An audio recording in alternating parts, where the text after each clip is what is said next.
Welcome back to another episode. I am your host, Nathan Brown. Today I'm joined by a very special guest. He's coached multiple All-Americans, SEC champions, and is coming off a 2024 Outdoor Cross Country Championship. Our guest today, Alabama track and field distance coach, Nick Stenuf. Coach, tell me a little bit about your journey into come to Alabama. So I wasn't planning on going into coaching. Mm-hmm. I had no vision for it. I had no ambition. I actually wanted to be a high school teacher. Mm-hmm. And track and field evolved in my sport. I was a soccer player and track guy, and I had the opportunity to take a graduate assistant position in track and field. And went and just kind of like helped out with the team, Mm-hmm. and then coaching kind of evolved from there. And I've worked at all different levels, from Division III to NAIA to Division II to Division I, and over the years, kind of like any other sport that you see a lot of coaches, I had a bunch of stops that help mentor me, guide me, and get me into the position where I am now. You talked about teaching. What teaching aspirations did you have? So I actually wanted to be an inner city school teacher, and I wanted to work with like business and finance and keyboarding, and really I felt like I made a bigger impact there. Mm-hmm. And it was to help bring a community and kids and just kind of learn and grow and help them, where I thought it was a really area that I kind of felt kind of hit close to home and help people who really needed it more and were really kind of like influenced and motivated by it. And so that motivation for helping others, did you see a lot of that translate into coaching, and were you able to kind of get into that avenue? Oh, without a doubt. I mean, I think every day, one of my coaching aspects is how do I help them grow, right? And it's not just in track and field, it's in life. So I tell them, I use this kind of metaphor and analogy all the time, is I take my coaching hat off, and now I go into dad mode, or I go into friend mode, I go into parent mode, and whatever it might be, to kind of help them grow. And so track and running fast is just one part of it, but if I'm not helping them grow in other aspects of life, it's going to trickle over into our sport. And so, I took what I wanted to apply there and brought it into coaching for sure. And so when you were first starting to get into the profession, is that something you realized more, what made you a little more nervous, the athletic side or more of that, parental role that you have with a lot of the athletes? I think I felt more of a responsibility for the parental role, right? Mm-hmm. Like my college coach was a big mentor and really good friend for me, and I'd go to him with anything. Even my high school coach, Mm-hmm. like I ended up being there at his wedding, being there and seeing that and growing, and still calling up and talking to kids from my high school. Mm-hmm. And so I felt more of a responsibility stepping into that role to do for these young student athletes what they did for me. Mm-hmm. And so the coaching side is a coaching side. Like I think early on, trying to figure out how to do it and a way to do it in your own way was more difficult, and it came a little more natural for me with the guidance, but I also felt like, hey, this is something I need to do and should be doing. Mm-hmm. And so as you've continued on from that aspect, just how have you seen yourself grow? What type of traits have you seen with yourself that kind of make yourself distinct in the coaching field? Well, I think becoming a parent first and foremost helped me with the coaching side of it too, right? With patience and understanding and, all those things in between. But I would say, it grew over the years to try to be more relatable. And so, one concept I actually pass on to other coaches when they call up and we're talking about certain situations they might be in, or, and I share this with my athletes all the time, is I try to find two good qualities and traits in everybody, right? And so you're always going to go through difficult times. You're always going to go through difficult moments. You're always going to have parts that maybe you're not seeing eye to eye on. But I try to focus, like everybody can bring to the table two really good qualities. Mm-hmm. And so I try to use those qualities and really enhance those with every individual I face, but then also how do I improve the qualities that maybe they're lacking in, or maybe we need to work on or build. And so by focusing on those two, I can find value from everybody and then help you grow and help myself grow. And I kind of take that away for the next individual that I might face, because everyone's different. Yeah. So, yeah. And so you talked about that kind of perspective that you've been able to take into coaching, but I guess that probably would carry you on throughout life as well. Mm-hmm. What would you accredit that perspective to? I would just say just time and learning and growth, really. Like when I was first off in my coaching career, I probably didn't see that side of it until later on when I started getting, calls and letters and just talks to people like, hey, coach, I remember when you said this or did that. And it really kind of resonated, and I'd replay in my head like, oh, we have a very profound impact on these young minds and their actions and their thoughts. And so I try to make that a point of emphasis in my coaching, being like, okay, this is something that, yes, they're going to remember the good times, but at the end of the day, we can help shape their view on others, on themselves, on perspective of life, right? And so that to me kind of really stuck out, like, oh, okay, this is an area that I really need to make sure I enhance and grow. Mm-hmm. And so I want to take that, what you just said, Yeah. and reverse it to the opposite perspective. You talked about shaping the lives of a lot of these young athletes and just young people in society. How have they in turn kind of warped your perspective and kind of just changed your outlook on a lot of different things from having the opportunity to coach them and be such an intricate part of their journey? Oh, wow. I would say it's made me a better father. It's made me a better partner. It's made me a better person. Like, you know, Coach Waters, my director and head coach, has a saying that we always need to give grace to everybody because you never know what somebody's going through. Mm-hmm. And I've always said that to my team. And, you know, I'm finishing up year 14 of coaching, and I've always said that. And, you know, hearing him say it and hearing it resonate with our team, watching and listening and learning what everyone kind of goes on in their daily life has opened my eyes to, like, there's so much a bigger value and a bigger purpose and a bigger meaning to everything we do, right? And so I take this responsibility and this role of being a coach and being a mentor very seriously in that regard, because at the end of the day, like, life is so much more important. Yeah. Okay, so we're going to take a step back. Yeah. Take us into what a day in the life of Nick Stenuf looks like now. Well, coaching the women's team right now, I've got 29 females. So a day in the life, I'm one of those coaches, you know, going from what we were talking about earlier into now, that my phone's on 24/7. So as you can imagine, with 29, 18 to 22-year-olds, there's a lot that goes on. My phone is off 24/7, and then I like to play that role, you know, I would like to think, with the whole team and with my peers and coaching staff. So I get a lot of other coaches and, you know, athletes across our 117 men and women in track and field that I want to know that my door's always open, my phone's always open. So a day in the life, like, I have office duties and recruiting, and I have responsibilities that I have for this program to make sure, you know, I'm making sure I'm doing those. But I would say I sit down first thing in the morning when I wake up, you know, very early, but I sit down, I have my checklist, and, you know, I try to teach this to my younger athletes as well. As I want you to have goals and standards that you're going to hold yourself to and things I want you to accomplish. So I do the same for myself, and I'm always trying to find ways to include them, include my work, include being a dad, and all of that into my day. So my day starts right when I wake up from thinking of what I need to do and then trying to execute it throughout the day. And whether or not it's coaching or sitting there for an hour and talking about life, everywhere in between, and I'll always get my work done. And sometimes I'm done with my office duties by 1 o'clock, and sometimes in the afternoon, and sometimes I'm done at midnight. It depends on how that day is structured. The day is structured, yeah. Oh, thank you for taking time to be here with us. I appreciate you having me. I did want to ask you, talked a little bit earlier about just the dynamics of a track team. And I want to talk a little bit more specifically for you, going from cross country to then indoor to outdoor. How do those things change a lot for your team specifically? Yeah, so for myself, I don't have downtime, right? And this is a great year to kind of focus on that. So I was talking with one of my neighbors the other day, and they're like, oh, you seem like you're always on the go. And I'm like, well, we started in August. And then this year, technically, this track season for me, being a world year, doesn't end until September. Okay. So cross country will start back up in August again. And I'll still have an athlete or two going into September going to compete in the world championships. So yeah, it is a hard transition.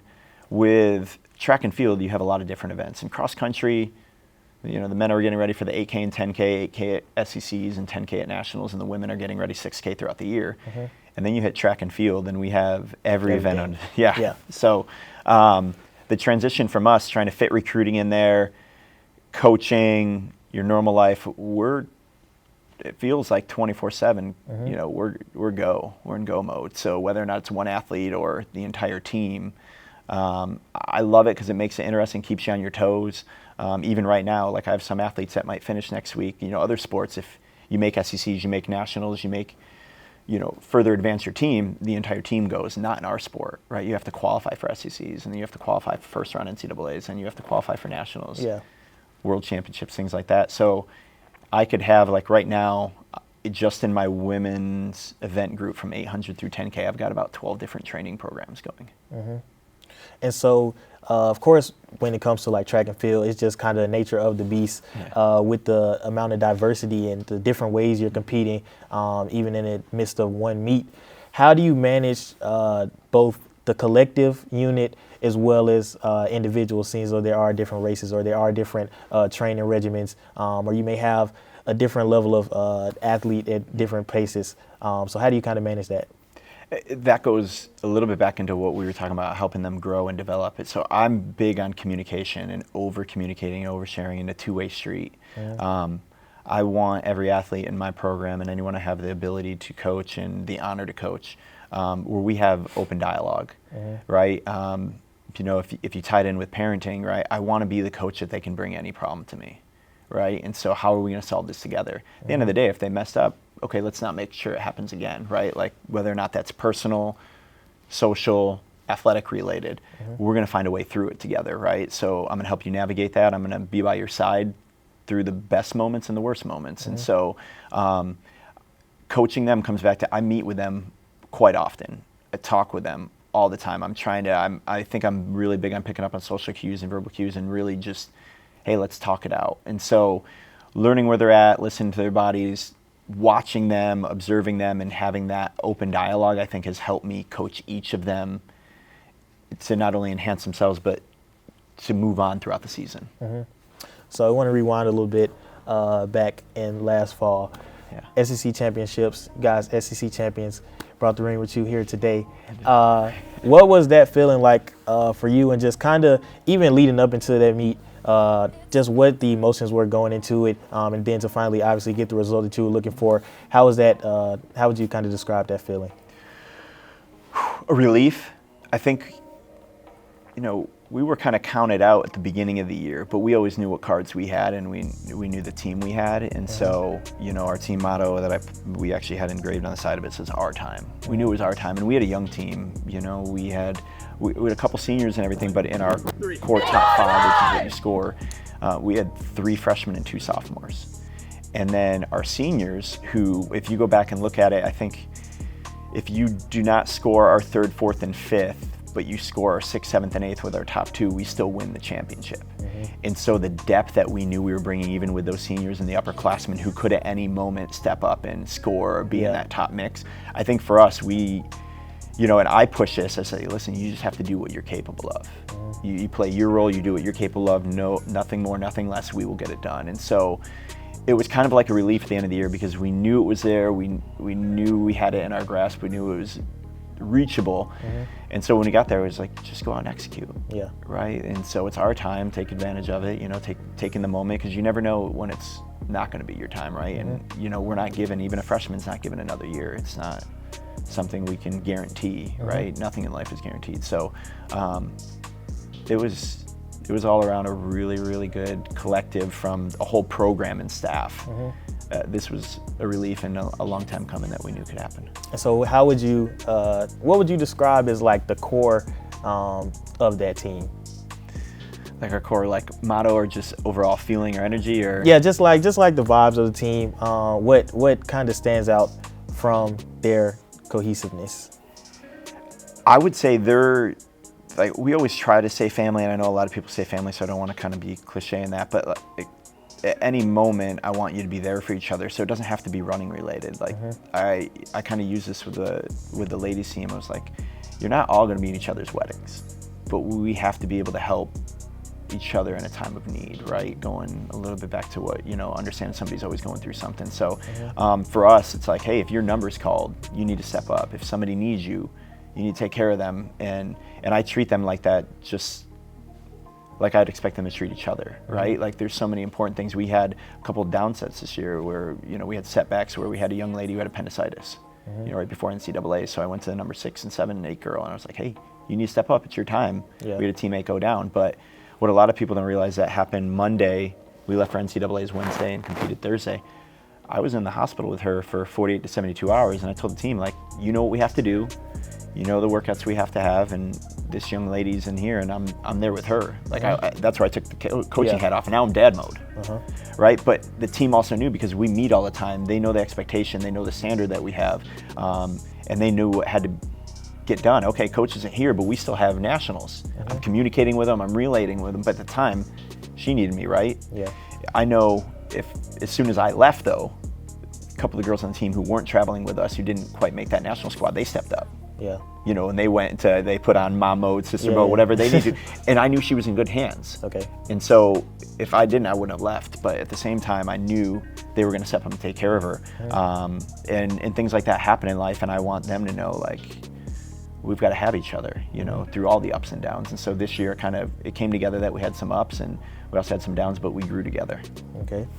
And so what I think is something that's really special, something we talked about, is just the diversity of the roster and the amount of different athletes that you're able to have an impact on as a part of coaching in a track and field sport. Just how has that been for you? It's an international sport, it's a global sport, it has a global reach. How much of that have you really enjoyed, being able to work with such a diverse amount of athletes? I love it. I think the diversity, the socioeconomic backgrounds, just all over the U.S., all over the world. I love that it helps all of our athletes get a little bit better understanding of where everyone else is kind of coming from, and you know, relaying it to, you don't know what somebody's going through, right? And I share stories all the time, like everything I've been through, anything that happens in my life, good or bad. You know, and the reason I share those is I want them to feel comfortable sharing with me too, and I want them to understand, like, hey, like, I might be going through something, or we all might be going through something, but sometimes there's still things that need to get done, right? And people are going to rely on you, and you still have pieces of your life that you need to uphold, whether or not it's your grades or your family life or running or school, you know, whatever it might be. So how do you handle that adversity, and how do you overcome it, and how do you get through it? And also realizing, and I've had to learn this as well, is I got to rely on some other people at other times, right? And it's okay to rely on others or ask for help. And so I love the different backgrounds. I love the different upbringings that we have in track and field that I think sometimes in other sports you might not get quite the spread. And that's what's unique about our sport that I truly value. And so when it comes to recruiting, like you have a background in recruiting, recruiting on an international level, what allows you to be able to be successful on recruiting on an international level? And do you have to do things differently, whether it be domestic or international? Oh, everybody's different, internationally to even domestic. So internationally, it comes down to a lot of connections and people that you had, and relationships that you've built. And then even what we're doing now, once you start performing, what's great, as opposed to when I grew up in the sport and now, you can find on the internet, you can find on social media. So international and domestic athletes are now finding what other teams are doing and seeing results, and so that's how they get interest level. It's still our job to go out and recruit and try to pique their interest and get them to the University of Alabama. But at the end of the day, really reaching them, it comes down to our student athletes doing well, and from myself as a coach, making sure that they're performing at a high level. And you know, it comes full circle. Like, I've had old athletes that call me up and will recommend certain athletes, and so them having a good experience with me also helps with recruiting. And so with all the changes that have been going on across the collegiate landscape, how has that affected, just from a coaching standpoint, what you've been doing, not only on the recruiting trail, but also from a competition standpoint? It greatly affects what we're doing. You know, I feel the worst for the current freshman class and the senior class in high school. So the freshman class in college and the senior class in high school, because there's a lot of changes going on. And there's a lot of uncertainty, and there needs to be a little bit more clarity. And in our sport, having those opportunities, international kids who, you know, some of them, what they come from, you know, you'd be amazed, you know, to see what they've overcome to now get this opportunity, be blessed to be at a place like Alabama, or even in the U.S. for that matter, and in the NCAA collegiate system. And then being in a sport like track and field, the opportunities that it opens up. I know we were talking a little bit offhand about this, or off camera about this, but it's a sport that all you need is a pair of shoes and shorts. So like we get kids from all sorts of backgrounds that, they didn't have to worry about getting into AAU or club ball or, needed pads or cleats or a ball or hoop. It's like, hey, we can go out and run. Yeah. And so getting those opportunities and having a sport like track and field that you can impact so many lives, I think the new changes are really, it's hard for me to take on a personal level. I understand why they're coming, and I know we have to all kind of adapt with them. But I think a lot of the benefits that came with it are going to be lost, and those opportunities are going to be taken away, and my heart hurts for that. And so moving forward, you guys wrapping up with the outdoor season. And so what are your goals for just finishing the rest of this season? Yeah, so as a team, we have collective goals. We always want to be a national contending team and, top 10 at NCAAs, and if we can ever get on the podium, which is top 4. So ours is kind of like the Final Four, as you think of it in basketball and now even football, right, having the 14 playoffs. So our top 4 are podium. So for us, it's always, can we be a top 10 program? Can we try to be a top 4 and do that? And then individually, we have goals. So what I love about our sport is individually we set out for each person. Can they be an All-American? Can they score? Can they be an SEC champion? And if they do that, then it collectively helps the team. And so our sport's kind of unique in that way. So as many people as we can get to score at the SEC championships, to score at the national championships is always kind of our goal. And then that helps the team as a whole. So you talked about championships right around the corner. We're a couple weeks away. What is that? Is it more of a stress? Is it an excitement as we're peaking towards that part of the season? Just like, what are your emotions as we're starting to near this time in the late spring? I'm really, like, once we get about 2 weeks out from SECs, my stress goes way down, because at that point, I even tell the girls and the guys at this point, there's nothing more we can do. Yeah, you just have to go out there and execute. Going back to what, just do what you're capable of at this time. Take advantage of the moment, embrace it.